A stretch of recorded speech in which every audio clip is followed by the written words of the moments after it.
स्वागत है आप लोगों का 10,000 वर्ड की एक और नई वीडियो में। तो जैसा कि हम लोगों ने लास्ट एपिसोड में देखा था, मास्टर मू यन लिन फेंग और उसके साथियों को लेकर अपने डिवाइन फॉरबिडन लैंड के अंदर पहुंच जाते हैं, जहां पे जैसे लिन फेंग अपने कदम रखता है तो लिन फेंग को वहां पे किसी अजीब सी पावर का एहसास होने लगा था और देखते ही देखते उसे वहां पे मंकी किंग का दिया हुआ बाल खुद ब खुद ही अट्रैक्ट होते हुए बाहर आ जाता है, जो कि लिन फेंग को वहां पे एक स्टोन प्लेटफॉर्म की तरफ इशारा कर रहा था, जिसके चलते लिन फेंग काफी ज्यादा हैरान हो गया था। और उसके बाद यहीं से हमारे अगले एपिसोड की शुरुआत होती है। तो अगले एपिसोड की शुरुआत में हमें डिवाइन फॉरबिडन लैंड का ही सीन दिखाया जाता है, जहाँ पे लिन फेंग मास्टर मू यन से उस स्टोन प्लेटफॉर्म के ओरिजिन के बारे में सवाल करते हुए पूछता है कि ये स्टोन प्लेटफॉर्म आपके पास कहां से आया था और इसके पीछे की कहानी क्या है। वहीं लिन फेंग की ये बात सुनकर तो मास्टर मू यन को वहां पे एक पल के लिए झटका लगता है। मास्टर मू यन ने सोचा था कि लिन फेंग वहां पे गॉडेस के स्टैचू के बारे में पूछा था, लेकिन लिन फेंग का ध्यान तो पूरी तरह से वहां पे स्टोन प्लेटफॉर्म के ऊपर था। खैर, मास्टर मू यन वहां पे थोड़ा इमोशनल होकर लिन फेंग को जवाब देते हुए बताते हैं कि असल में स्टोन प्लेटफॉर्म को यहाँ पे लाने वाली कोई और नहीं बल्कि हमारी एंशिएंट गॉडेस ही थी, जिन्हें ये स्टोन प्लेटफॉर्म एक जीजुआन नाम की सीक्रेट एलम के अंदर से मिला था। और क्योंकि इस स्टोन प्लेटफॉर्म की शेप बिल्कुल किसी हमली बीस्ट की तरह दिखाई देती है, तो इसलिए ये स्टोन प्लेटफॉर्म हमारी एंशिएंट गॉडेस का फेवरेट बन गया था। इसलिए तो हम लोगों ने इसे एंशिएंट गॉडेस के स्टैचू के साथ रखा हुआ है। पर आप इसके बारे में क्यों पूछ रहे हैं? ये स्टोन प्लेटफॉर्म बस दिखने में ही मिस्टीरियस दिखाई देता है, उसके अलावा इसमें कोई भी खास बात नहीं है, क्योंकि ना तो आज तक हम लोग इस पत्थर के ओरिजिन के बारे में पता लगा पाए हैं और ना ही इस पत्थर के अंदर ऐसी कोई खास पावर मौजूद है जो इसे दूसरों से खास बनाए। पर इस सब के बावजूद भी अजीब बात यह है कि ये पत्थर हमारी एंशिएंट गॉडेस को अपनी जान से भी ज्यादा प्यारा था। इसके पीछे का राज आज तक हम लोग नहीं समझ पाए कि आखिर ये मामूली सा दिखने वाला स्टोन उन्हें इतना ज्यादा क्यों प्यारा था। मास्टर मू यन की ये बात सुनकर हम देखते हैं कि लिन फेंग वहाँ पे थोड़ा सीरियस होकर उन्हें जवाब देते हुए कहता है, नहीं, मुझे तो ऐसा नहीं लगता कि ये कोई मामूली पत्थर है, क्योंकि मुझे इस पत्थर के अंदर से गॉड एम्परर लेवल का ऑरा निकलते हुए दिखाई दे रहा है। अगर आपकी इजाजत हो तो क्या मैं इस पत्थर को चेक कर सकता हूँ? असल में लिन फेंग वहाँ पे इनडायरेक्ट वे में ही मास्टर मू यन को बता रहा था कि उसे वो पत्थर पसंद आया है और वो उसी पत्थर को ही लेना चाहता है। पर लिन फेंग की ये बात सुनकर हम देखते हैं कि मास्टर मू यन वहाँ पे थोड़ा परेशान होते हुए लिन फेंग से कहता है,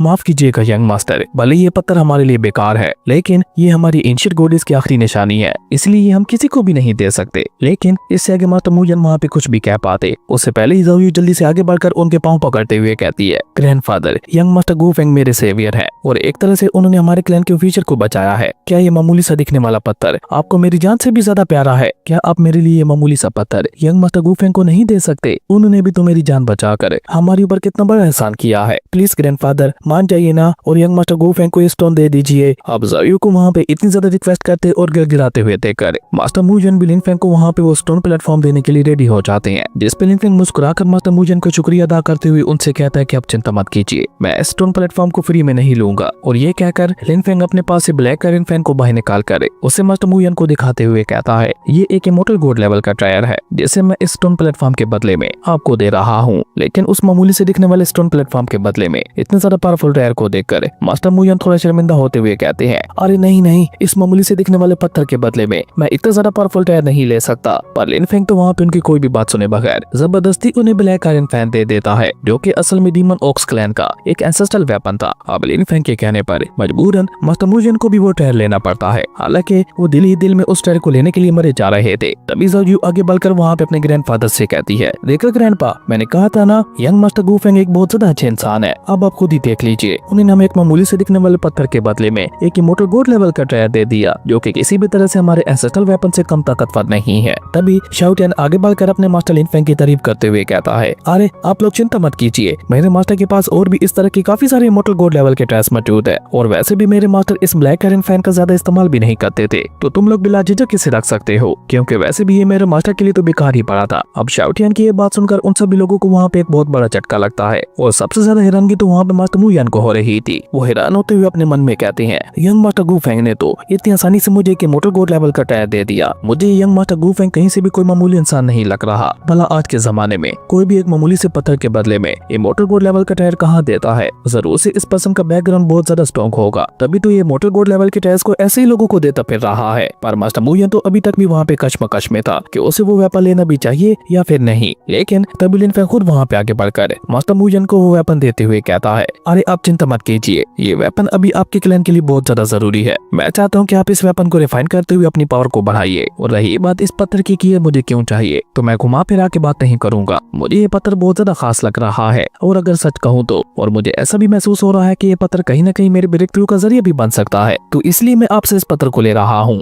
अगर वाकई इस पत्थर को रिफाइन करने के बाद मैं अपना ब्रेक थ्रू करने में कामयाब हो गया तो मैं आपके फायरी मेरी एम्परर क्लैन का एहसान है, जिंदगी भर नहीं भूलूंगा। लिन फेंग की ये बात सुनकर मास्टर मुजियन की सारी कंफ्यूजन एक ही झटके के साथ खत्म हो जाती है और वो वहाँ पे ब्लैक लिन फेंग को अपने पास रखते हुए लिन फेंग का शुक्रिया अदा करते हुए उससे कहते हैं, मैं उम्मीद करता हूँ कि ये पत्थर आपके काम आएगा। यानी कि मास्टर मुजियन भी अब लिन फेंग को वो पत्थर देने के लिए तैयार हो चुके थे और साथ ही साथ मास्टर मुजियन वहाँ पे लिन फेंग से कहती है, आपने हमें इतना ज्यादा पावरफुल टायर देकर हमारे क्लैन के ऊपर बहुत बड़ा एहसान किया है, तो मैं बदले में आपको हमारे क्लैन के सीक्रेट एलम के अंदर ले जाना चाहता हूँ। आप हमारे सीक्रेट एलम को एक्सप्लोर करते हुए वहाँ से किसी भी तरह के टायर को हासिल कर सकते हैं। लेकिन मास्टर मुजियन की ये बात सुनकर हम देखते हैं कि लिन फेंग वहाँ पे उनसे माफी मांगता हुआ कहता है कि माफ कीजिएगा, पर मैं यहीं पे रुक कर इस पत्थर को रिफाइन करने के बाद अपना ब्रेक थ्रू करने की कोशिश करूंगा। और वैसे भी अब तो आपके पास ब्लैक आयरन फैन मौजूद है, जिसका इस्तेमाल करते हुए आप सीक्रेट एलम के अंदर मौजूद सभी मॉन्स्टर्स को बहुत ही आसानी के साथ हरा सकते हो। और हाँ, ब्लैक आयरन फैन के चलते अब आप अपनी पोती को भी बहुत ही आसानी से बचा सकते हो। लिन फेंग की ये बात सुनकर हम देखते हैं कि मास्टर मुजियन भी लिन फेंग को वहाँ पे ज्यादा फोर्स नहीं करते और वो जल्दी से वहाँ पे एक वॉइड गेट पोर्टल को ओपन करते हुए ज़ायू के साथ उन सभी लोगों को वहाँ पे अलविदा कहकर अपनी दूसरी पोती को बचाने के लिए निकल जाते हैं। जिनके जाते ही शाओ टियान जल्दी से वहाँ पे लिन फेंग के पास आकर शिकायत करते हुए लिन फेंग से कहता है, मास्टर आखिर आपने सीक्रेट एलम में जाने से मना क्यों कर दिया? हो सकता है कि हम लोगों को वहाँ पे इससे भी ज्यादा खास और पावरफुल टायर्स मिल जाते, जिनके इस्तेमाल करते हुए हम सभी लोग और भी आसानी के साथ ब्रेक थ्रू कर सकते थे। शाओ टियान की ये बात सुनकर हम देखते हैं कि लिन फेंग उसे वहाँ पे समझाते हुए कहता है, वो लोग सीक्रेट एलम के अंदर टायर्स को ढूंढने के लिए नहीं जा रहे, उनका मकसद तो बस अपनी दूसरी पोती को बचाने का है। अगर फिर भी हम लोग उनके साथ जाते तो हमारा बस वहाँ पे समय ही जाया होता, क्योंकि मास्टर मुजियन ब्लैक आयरन फैन का इस्तेमाल करते हुए बहुत ही आसानी के साथ अब अपनी पोती को बचा सकते हैं। तो इसलिए बेहतर यही रहेगा कि मैं यहीं पे रुककर इस पत्थर को रिफाइन करते हुए अपनी ताकत को बढ़ाने की कोशिश करूं। लेकिन शाओ टियान को तो अभी तक भी लिन फेंग का इनकार करना अच्छा नहीं लग रहा था, इसलिए वो दोबारा अपने मास्टर से शिकायत करते हुए कहता है, मास्टर हम लोग तो उस मुजियन को छोड़कर सीक्रेट एलम के अंदर जा सकते थे ना, तो मेरे ख्याल से तो आपको वहाँ पे जाने के लिए इनकार नहीं करना चाहिए था, वो भी इस मामूली से पत्थर के लिए। शाओ टियान की ये बात सुनकर हम देखते हैं कि लिन फेंग उसे वहाँ पे समझाते हुए कहता है कि बेवकूफ कहेंगे, तुम जिसे मामूली पत्थर कह रहे हो उसके अंदर एक एम्परर गॉड डेविल की स्पिरिट मौजूद है, जिससे मैं अपने गॉड के रिवियर की पावर का इस्तेमाल करते हुए दोबारा अवेकन कर सकता हूँ। और ये कहकर लिन फेंग वहाँ पे शाओ टियान की बातों के ऊपर ज्यादा ध्यान ना देते हुए जल्दी से उस पत्थर को लेकर अपने सोल सीड एलम के अंदर आ गया था और वहाँ पे अपनी गॉड के रिवियर पावर का इस्तेमाल करते हुए उस पत्थर के अंदर मौजूद स्पिरिट को अवेकन करने की कोशिश करने लगता है। जहाँ इस प्रोसेस के दौरान हम देखते हैं कि अचानक से ही वहाँ पे मंकी किंग का बाल खुद ब खुद ही वहाँ पे लिन फेंग की बॉडी से बाहर आते हुए सीधा उस पत्थर के अंदर जाके समा जाता है। और ऐसा होते ही वहाँ पे एक बहुत ही ज्यादा बड़ा एनर्जी ब्लास्ट हो गया था। इवन उस खतरनाक धमाके के बावजूद भी हम देखते हैं कि वो एनर्जी थी कि वहाँ पे खत्म होने का नाम ही नहीं ले रही थी। इवन अब तो उस एनर्जी के प्रेशर की वजह से वो पूरा का पूरा एरिया वहाँ पे हिलने लगा था। ये सब देखकर तो शाओ टियान भी वहाँ पे जल्दी से एक्साइटेड होकर लिन फेंग के सोल सीड एलम के अंदर आते हुए लिन फेंग से कहता है, मास्टर जितना ज्यादा मैंने सोचा था ये पत्थर तो उससे काफी ज्यादा कमाल का निकला। अब तो मैं भी देखना चाहता हूँ कि इस पत्थर के अंदर आखिर ऐसा क्या है जो इसके लिए आपने सीक्रेट एलम के टायर्स को भी ठुकरा दिया। लेकिन अभी शाओ टियान वहाँ पे ये सब कह ही रहा था कि तभी हम देखते हैं कि उस एनर्जी के प्रेशर की वजह से वहाँ पे शाओ टियान की हालत भी खराब होने लगी थी, जिससे बेचारा अभी शाओ टियान वहाँ पे मुश्किल से संभला था कि तभी अचानक से वो पत्थर वहाँ पे टूटना शुरू हो जाता है, जिसके गिरने वाले टुकड़ों से शाओ टियान बहुत ही मुश्किल से खुद को बचा रहा था। ऐसा लग रहा था कि वो पत्थर भी शाओ टियान को ज्यादा पसंद नहीं करता, जिसके चलते बेचारा शाओ टियान डर के मारे वहाँ पे चिल्लाते हुए अपने मास्टर से कहने लगा था, मास्टर आखिर यहाँ पे सब क्या हो रहा है, प्लीज मुझे बचाइए। लेकिन अभी शाओ टियान वहाँ पे सब कह ही रहा था कि तभी हम देखते हैं कि वहाँ पे एक और बहुत बड़ा एनर्जी ब्लास्ट हो जाता है, जिसके चलते हम देखते हैं कि वहाँ पे उस पत्थर के अंदर से एक बहुत बड़ा जायंट टेप निकलकर बाहर आते हुए कहता है,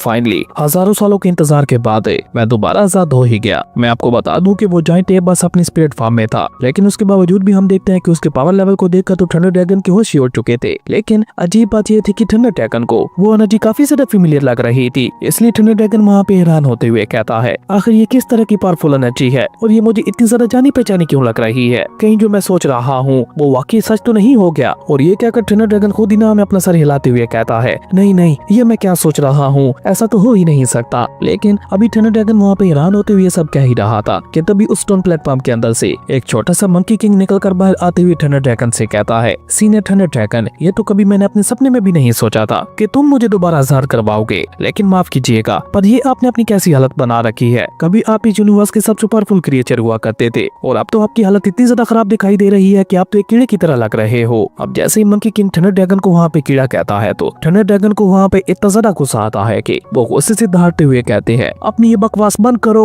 थंडर ड्रैगन की दहाड़ में भी इतना ज्यादा प्रेशर था कि मंकी किंग तो वहाँ पे पीछे की तरफ धकेले जाने लगा था। और साथ ही साथ थंडर ड्रैगन वहाँ पे गुस्से से चिल्लाते हुए मंकी किंग से कहता है, मुझे अंडर एस्टिमेट करने की गलती कभी भी मत करना, क्योंकि मैं अभी भी अपने सिर्फ एक ही अटैक के साथ तुम्हें खत्म कर सकता हूँ। थंडर ड्रैगन की ये बात सुनकर हम देखते हैं कि मंकी किंग जो कि बहुत ज्यादा शरारती था वो थंडर ड्रैगन से कहता है, अरे सीनियर आप तो गुस्सा हो गए, मैं तो बस आपके साथ मजाक कर रहा था। और ये कहकर वो वहाँ पे मासूम सा फेस बनाते हुए कहता है, क्या अब मैं आपके साथ मजाक भी नहीं कर सकता? मैं तो बस आपके दुख को थोड़ा कम करने की कोशिश कर रहा था, क्योंकि आपकी ऐसी हालत देखकर मुझे वाकई आपके लिए बहुत ज्यादा बुरा फील हो रहा है। लेकिन मंकी किंग इससे आगे वहाँ पे कुछ भी कह पाता उससे पहले थंडर ड्रैगन वहाँ पे अपनी टेल से उसके सर के ऊपर एक टपली बचा देते हैं और साथ ही साथ वो वहाँ पे मंकी किंग को बहुत ही प्राउड से जवाब देते हुए कहते हैं, बस कुछ समय और उसके बाद मैं पूरी तरह से अपनी पावर को रिकवर कर लूंगा और जिस दिन मेरी पूरी पावर दोबारा से रिकवर हो जाएगी और उसी दिन मैं दोबारा से इस यूनिवर्स का सबसे पावरफुल क्रिएचर बन जाऊंगा। पर अफसोस की बात तो यह है कि मैं तो बहुत जल्द अपनी सारी पावर दोबारा से रिकवर कर लूंगा, पर अपनी हालत देखो, तुम्हारी ट्रू बॉडी डिस्ट्रॉय हो गई है, पता नहीं कैसे, पर फिर भी तुम अभी तक जिंदा हो। ये किसी मेरे कल से कम नहीं है। तुम्हें तो शुक्र मनाना चाहिए कि इतना सब हो जाने के बावजूद भी तुम अभी तक भी जिंदा हो। खैर वो सब छोड़ो और मुझे ये बताओ, क्या आखिर तुम्हारे साथ क्या हुआ था और तुम्हारी इतनी बुरी हालत कैसे हो गई जो तुम मरने की कगार पे चले गए?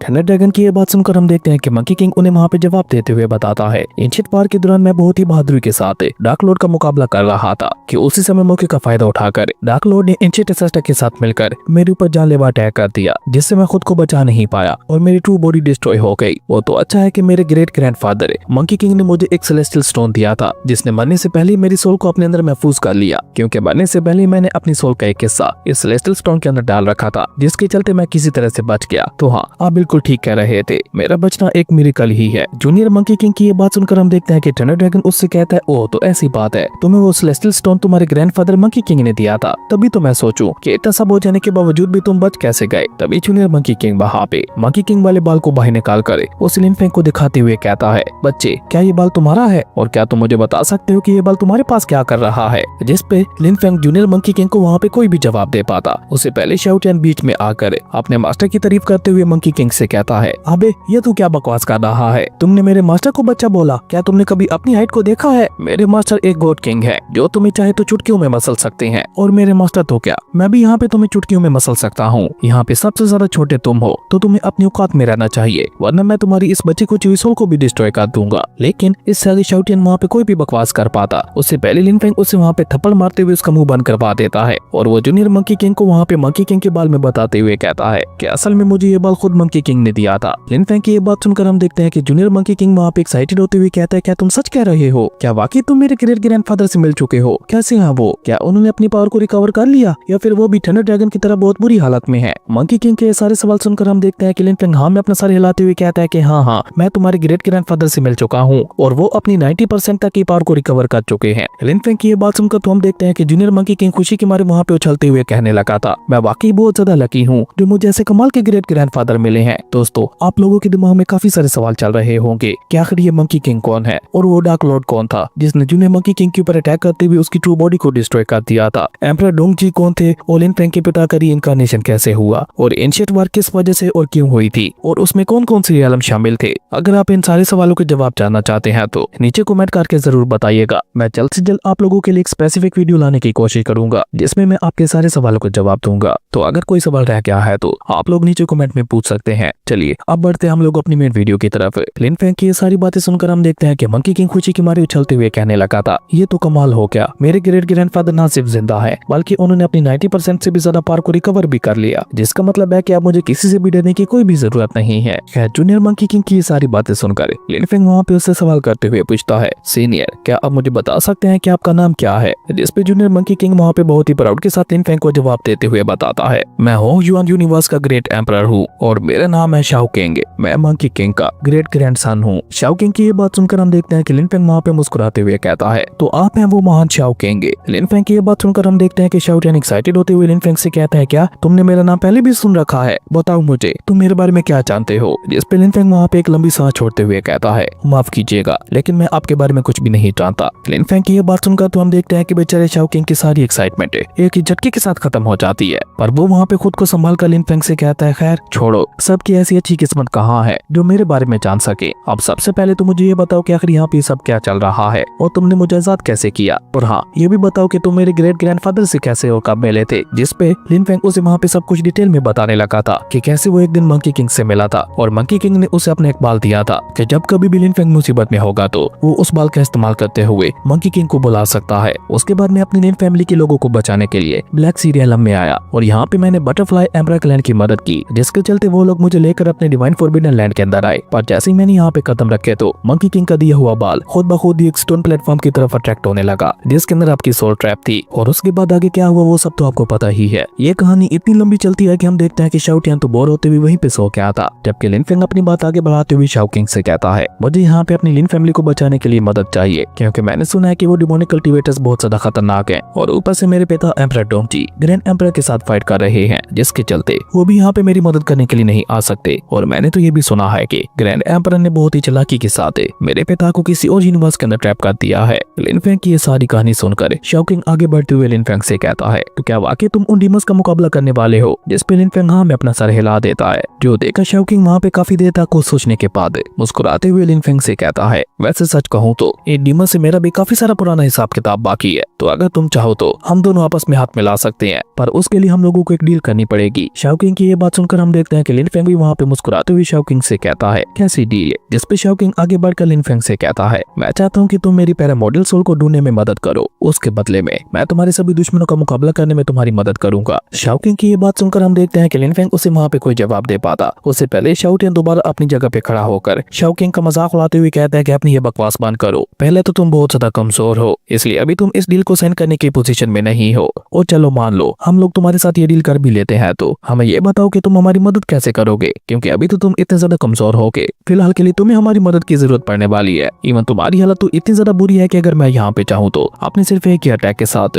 तुम्हें पूरी तरह से खत्म कर सकता हूँ, तो इसलिए भूल जाओ, मेरे मकसद तुम्हारे साथ डील नहीं करने वाले। शाओ टियान की ये बात सुनकर तो हम देखते हैं कि शाओ किंग भी बेचारा वहाँ पे सोच में पड़ गया था। वो काफी देर तक अपना सर खुजाने के बाद दोबारा लिन फेंग के पास आते हुए उससे कहता है, तो चलो एक नई डील करते हैं। अगर तुम मेरी पैरामॉडल सोल को ढूंढने में मेरी मदद करते हो तो मैं तुम्हें अपनी एक डिवाइन लेवल की टेक्निक सिखाऊंगा। जिस पे लिन फेंग को जवाब दे पाता उससे पहले शाओ टियान वहाँ पे एक बार फिर से मंकी किंग का मजाक उड़ाते हुए कहता है, अब एक घटिया मंकी, मैंने तुझे कितनी बार कहा है कि मेरे मास्टर तुम्हारे साथ डील नहीं करने वाले, इसलिए बेकार की कोशिश करना बंद करो। तभी थंडर ड्रैगन वहाँ पे लिन फेंग से कहते हैं, लिन फेंग, शाओ किंग काफी ज्यादा ताकतवर है, इसकी टेक्निक्स कितनी ज्यादा खतरनाक और पावरफुल है ये तुम इमेजिन भी नहीं कर सकते, तो मेरे ख्याल से तो ये तुम्हारे लिए एक बहुत ज्यादा अच्छी डील है। थंडर ड्रैगन की ये बात सुनकर लिन फेंग भी वहाँ पे उस डील के लिए मान जाता है। जो देखा तो शाओ किंग वहाँ पे एक्साइटेड होते हुए लिन फेंग के हाथ के ऊपर ताली दे मारता है, और डील डन होने के बाद शाओ किंग वहाँ पे शाओ टियान का मजाक उड़ाते हुए उसे चिढ़ाने लगा था, और साथ ही साथ उसे गुस्सा दिलाते हुए कहने लगा था, घटिया पंछी, अब बताओ, मैंने तो तुम्हारे मास्टर के साथ डील कर ली, तो अब तुम क्या करोगे? जिस पे शाओ टियान भी गुस्से से वहाँ पे चिल्लाते हुए शाओ किंग से कहता है, मेरे गुस्से का इम्तिहान मत लो, कहीं ऐसा ना होना कि मैं गुस्से में आकर तुम्हारे ऊपर अटैक करते हुए तुम्हारी सोल को हमेशा हमेशा के लिए डिस्ट्रॉय कर दूं। जो देखकर लिन फेंग जल्दी से आगे बढ़कर शाओ टियान का मुंह बंद करके शाओ किंग से सवाल करते हुए पूछता है, क्या आप मुझे बता सकते हैं कि मैं आपकी पैरामॉडल सोल के बाकी हिस्सों को कहाँ पे ढूंढ सकता हूँ? जिस पे शाओ किंग लिन फेंग को जवाब देते हुए बताता है कि जब डार्क लॉर्ड ने मेरी बॉडी को डिस्ट्रॉय किया था तो मेरी सोल के 4 टुकड़े हो गए थे, एक तो इस स्टोन के अंदर मौजूद था, इसलिए बाकी के हिस्से भी यहीं कहीं आसपास ही मौजूद होंगे। शाओ किंग की ये बात सुनकर हम देखते हैं कि लिन फेंग वहाँ पे उसके हाथ में पकड़े हुए मंकी किंग के बाल को अपने पास खींचते हुए उसे अपने सोल सीरियलम के अंदर डाल देता है। हालांकि ये देखकर शाओ किंग को वहाँ पे काफी ज्यादा गुस्सा आता है, लेकिन लिन फेंग उसे जवाब देते हुए कहता है कि माफ करना, पर ये बाल मैं आपको नहीं दे सकता, क्योंकि मंकी किंग ने ये मुझे अपनी मदद के लिए दिया था, पर आप परेशान मत होइए, मैं जितना जल्दी हो सके आप ये पैरामॉडल सोल के बाकी हिस्सों को भी ढूंढ निकालूंगा। और ये कहकर लिन फेंग वहाँ पे अपने सोल सीरियलम से बाहर आ गया था। जहाँ जैसे लिन फेंग बाहर आता है तो प्रिंसेस क्यान जिंग जल्दी से लिन फेंग के पास आकर उससे सवाल करते हुए पूछती है, लिन फेंग, क्या आप इस स्टोन प्लेटफॉर्म को रिफाइन करने में कामयाब हो गए? जिस पे लिन फेंग उसे वहाँ पे जवाब देते हुए बताता है कि ये कोई ट्रायल नहीं था, इसके अंदर तो बस मेरे एक पुराने दोस्त की सोल कैद थी, जो कि फ्यूचर में हमारे बहुत ज्यादा काम आने वाला है। लेकिन अभी लिन फेंग वहाँ पे ये सब कह ही रहा था कि तभी अचानक से वहाँ पे कोई बहुत ही ज्यादा खतरनाक कल्टीवेटर बटरफ्लाई एम्परर क्लैन के आउटर बैरियर के ऊपर एक बहुत ही ज्यादा खतरनाक अटैक करते हुए उसमें क्रैक्स डाल देता है, जिसके चलते तो शाओ टियान वहाँ पे बहुत ही बुरी तरह से घबराते हुए लिन फेंग के पीछे आके छुप गया था। और तब तक देखते ही देखते वुल्फ डीमन क्लैन ने, जिसने फायरी एम्परर क्लैन के आउटर बैरियर के ऊपर अटैक करते हुए उसे डिस्ट्रॉय कर दिया था, वो सभी वहाँ पे उस बैरियर को तोड़कर अंदर आते हुए बटरफ्लाई फायरी एम्परर क्लैन के ऊपर अटैक कर चुके थे। हालांकि बटरफ्लाई फायरी क्लैन के लोग अपना पूरा दम लगाकर एक जायंट फॉर्मेशन बनाते हुए वुल्फ डीमंस के ऊपर एक बहुत ज्यादा खतरनाक अटैक कर देते हैं, लेकिन उनका लीडर वहाँ पे आगे बढ़ते हुए उनके अटैक के ऊपर अटैक करते हुए अकेले ही उसे वहाँ पे डिस्ट्रॉय कर देता है। इसी बीच हम देखते हैं कि सेवंथ एल्डर वहाँ पे आगे बढ़कर वुल्फ लीडर को वहाँ पे ग्रीट करते हुए उससे कहता है, सीनियर, क्या आप मुझे बता सकते हैं कि आप इतने ज्यादा गुस्से में क्यों हैं और आप इस तरह से हमारे फायरी क्लैन के ऊपर अटैक क्यों कर रहे हैं? हमने भला आपका क्या बिगाड़ा है? लेकिन वुल्फ डीमन क्लैन का लीडर उसे वहाँ पे कोई भी जवाब नहीं देता। वो वहाँ पे अपनी एक डिमोनिक कला टेक्निक का इस्तेमाल करते हुए सेवंथ एल्डर के ऊपर एक बहुत ही ज्यादा खतरनाक अटैक चल चुका था। हालांकि उस खतरनाक अटैक को देखकर ज़ाओ यू का कजन ब्रदर आगे बढ़कर अपने अंकल को बचाने की कोशिश करता जाता है, लेकिन एक और वुल्फ डीमन उसकी टेक्निक के ऊपर अटैक करते हुए उसे वहीं पे डिस्ट्रॉय कर देता है, जिसके चलते वो डिमोनिक क्ला आकर सीधा सेवंथ एल्डर को हिट करके आता, जो देखकर ज़ाओयू का कजन ब्रदर वहाँ पे चिल्लाते हुए कहता है नहीं। और इसी कमाल के सीन के साथ ही हमारा ये अमेजिंग एपिसोड यहीं पे खत्म हो गया था। दोस्तों, अगर आप लोगों को ये वीडियो अच्छी लगी तो लाइक करते हैं और अगर चैनल पे नए आए हो तो सब्सक्राइब करते जाना। तो मिलते हैं एक न्यू वीडियो में, तब तक के लिए बाय।